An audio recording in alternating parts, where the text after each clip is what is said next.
m'appelle Cyrine Mazouz, j'ai 21 ans, je suis en deuxième année des Beaux-Arts et ma pratique consiste surtout en l'installation, la sculpture et la sérigraphie.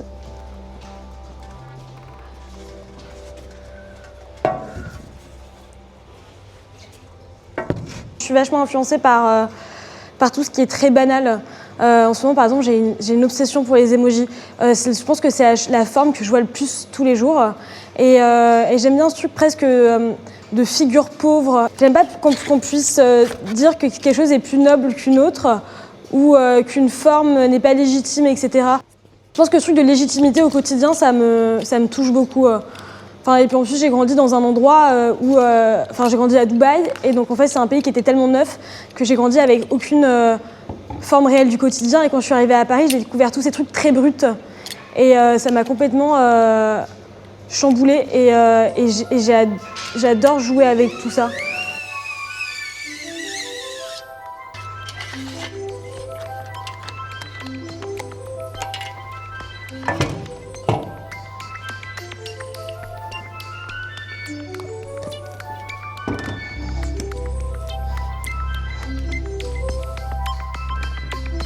Je trouve que les éléments de culture populaire permettent de comprendre l'atmosphère d'un endroit et donc de se l'approprier et de se sentir partout chez soi grâce à ça.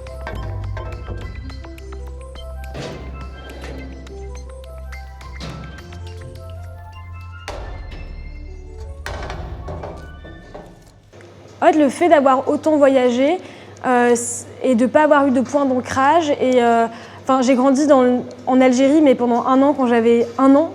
Et après, j'y suis pas retournée avant 2023. Donc en fait, j'ai jamais eu aucun point d'ancrage, aucun endroit que je pouvais appeler ma maison, à part les appartements dans lesquels j'ai vécu. Et en fait, quand j'ai commencé à travailler, à avoir un travail artistique, à chercher un propos, etc., mon récit personnel, ça a été ma première source d'inspiration. Et ça m'a aussi permis de comprendre plein de choses sur mon histoire familiale. Ça m'a permis aussi d'aller pour la première fois en Algérie en 20 ans. Moi, j'ai grandi dans un pays arabe et je suis algérienne, mais j'ai jamais grandi en Algérie. Je connais pas l'Algérie. Quand j'étais dans ce pays arabe-là, j'étais plus française parce que c'est un pays maghrébin, donc c'est pas pareil. Et puis quand je suis arrivée ici, on m'a directement mis à ma place de femme franco-algérienne, ce qui a été un peu violent parce que c'est pas des questions que je me posais du tout.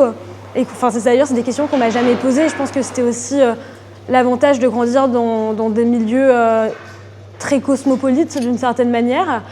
Et je pense que c'est des sujets qui sont super importants et je me suis nourrie d'artistes qui en parlaient comme Kader Attian, El Beloufa, Mohamed Bourouissa. Et ça m'a permis juste, en fait, je pense, de me trouver aussi moi-même. La provocation, je ne saurais pas l'expliquer. Je pense que ça vient juste d'un truc un petit peu débile de rire. Et je pense que la provocation, c'est toujours quelque chose qui attire... ça attire toujours des réactions. Et la dérision, je pense que c'est surtout pour pouvoir parler de sujets qui me tiennent à cœur, mais sans vraiment avoir besoin de mettre de mots sincères dessus.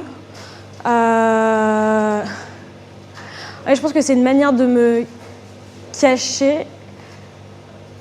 Ouais, je pense que c'est surtout une manière de me cacher.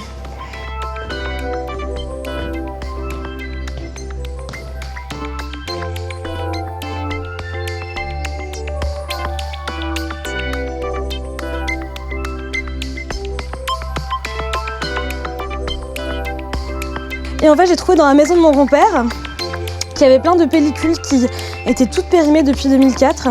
Donc j'ai pris des photos de ce premier voyage en Algérie, Alger, son désert, le désert algérien. Et je trouvais que c'était super symbolique cette pellicule périmée depuis mon année de naissance. Puis là, c'était tous les dessins que j'ai fait durant ce voyage, avec un texte qui parle de toute ma bataille pour avoir mon visa, parce qu'en fait je suis binationale, mais j'arrive pas à avoir mon passeport algérien, qui est extrêmement difficile à avoir. Et donc ces 2 éditions-là, ils sont en format passeport, avec exactement le même nombre de pages que dans un passeport, et le même format. Et donc j'y raconte tout ce périple, avec ces dessins de ce pays extrêmement coloré et magnifique. Et voilà. Mais j'adore ce truc de piñata, j'adore cet objet qu'on détruit et qui révèle des choses qui nous font plaisir, enfin, cette dopamine des bonbons, du sucre, je suis complètement accro au sucre. Et celle-ci, par contre, celle-ci, je vais la réutiliser pour une performance. Elle sera complètement détruite, mais mon seul bémol, c'est que je ne sais pas encore quoi mettre dedans pour qu'il y ait vraiment une vraie portée significative. I don't know. Dans mon travail, il y a un vrai rapport aux dimensions et au format, que ce soit quand je fais des énormes formats de petits objets comme un petit pigeon que je fais en 2 mètres sur 1,50. Une carte postale, c'est le patrimoine local. Enfin, en tout cas, ça représente le patrimoine local. Et un jour, je discutais avec mon cousin qui vit à Londres et qui me demandait si toutes les vidéos virales qu'il voyait du Snapchat français, c'était pas des vidéos mises en scène. Et il m'expliquait qu'à Londres, qu'en Angleterre, c'était devenu viral et que tout le monde s'en amusait. Et moi, je me souviens quand j'ai vu toutes ces vidéos Snapchat des émeutes, j'étais morte de rire, alors qu'en soi, c'est des bus qui se font brûler, c'est des jeunes personnes, c'est des gens qui pillent des magasins. Et en fait, avec du recul, je me suis rendu compte que c'était juste dramatique ces événements-là, ils font suite à un événement tragique. Et ces vidéos-là, elles nous font rire. Et donc, en fait, toute cette banalisation de la violence, c'est quelque chose sur lequel je travaille beaucoup en ce moment. Et en soi, en tant que Parisien, Snapchat, c'est quand même un gros patrimoine de notre culture populaire en tant que jeune personne, quoi.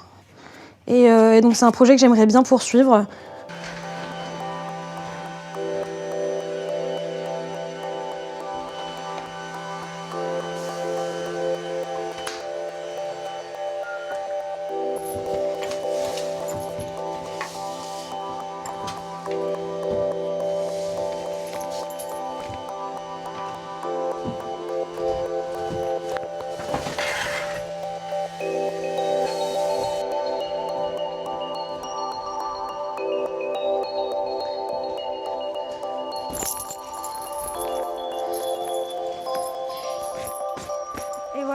Un jour, je m'ennuyais, j'étais à l'atelier et j'étais sur ChatGPT ou je sais plus quel site qui génère des images IA.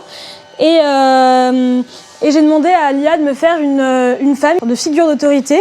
Et j'ai demandé de me la mettre à la plage. Et donc, l'IA m'a créé cette image d'une femme qui ressemble énormément à Marine Le Pen avec un tailleur et en culotte. Et par hasard, j'avais du néoprène chez moi, bleu marine. Et j'ai décidé donc d'en faire ce punching ball. Et c'est vrai que ce punching ball-là, quand je l'avais montré à l'atelier l'année dernière, je m'étais un peu fait attaquer dessus, enfin même carrément. Et les gens, ils voyaient surtout une femme qui mettait une autre femme sur un punching ball pour qu'elle se fasse taper. Et je trouvais ça un petit peu absurde, alors que je pense que c'est pas du tout le message. Et je pense que cette figure est tellement violente que juste la mettre sur un punching ball, c'est représenter sa violence, quoi. Je suis toujours un peu en questionnement de est-ce que j'ai vraiment envie d'être artiste plasticienne, est-ce que j'ai plus envie de travailler dans le milieu de la culture. Enfin, c'est vrai que je suis encore très jeune. Et donc c'est vrai que je sais pas encore ce que je veux faire plus tard, j'arrive pas tellement à me projeter. Dans ma tête, être dessiner en galerie, ça a toujours été un petit peu de l'accomplissement et puis même la reconnaissance de tout le travail de l'artiste. Après, je trouve ça aussi chouette de faire, d'être un peu ce pirate et de réussir à y arriver sans les galeries. Après, je pense que j'ai pas l'impression que ce soit extrêmement possible si on a envie d'avoir juste les moyens de s'épanouir dans ces productions et en fait surtout d'avoir les moyens de produire. Ça coûte super cher de produire une pièce, ça prend beaucoup de temps et puis même, je pense que de manière réaliste, à moins, à part pour quelques cas, pour quelques personnes, c'est presque impossible d'y arriver sans être en galerie. Je trouve ça un petit peu triste, mais bon, je pense que c'est un petit peu la réalité. Après, c'est vrai que ces derniers temps, je me pose beaucoup la question de si j'ai vraiment envie de devenir artiste plasticienne, faire partie de ce système qui est en soi super injuste et qui est surtout régi par une minorité de personnes. Surtout en tant que femme racisée, je trouve que c'est un petit peu violent. Mais je pense que si j'ai envie de continuer dans ce projet que je mène, oui, il faudra forcément que je passe par une galerie un de ces jours si j'ai envie de vivre et de pouvoir continuer à parler et à m'exprimer surtout. Mais c'est vrai que je trouve ça extrêmement triste en réalité. Je trouve ça dommage qu'il n'y ait pas non plus beaucoup de manières de s'émanciper d'une certaine manière en tant qu'artiste.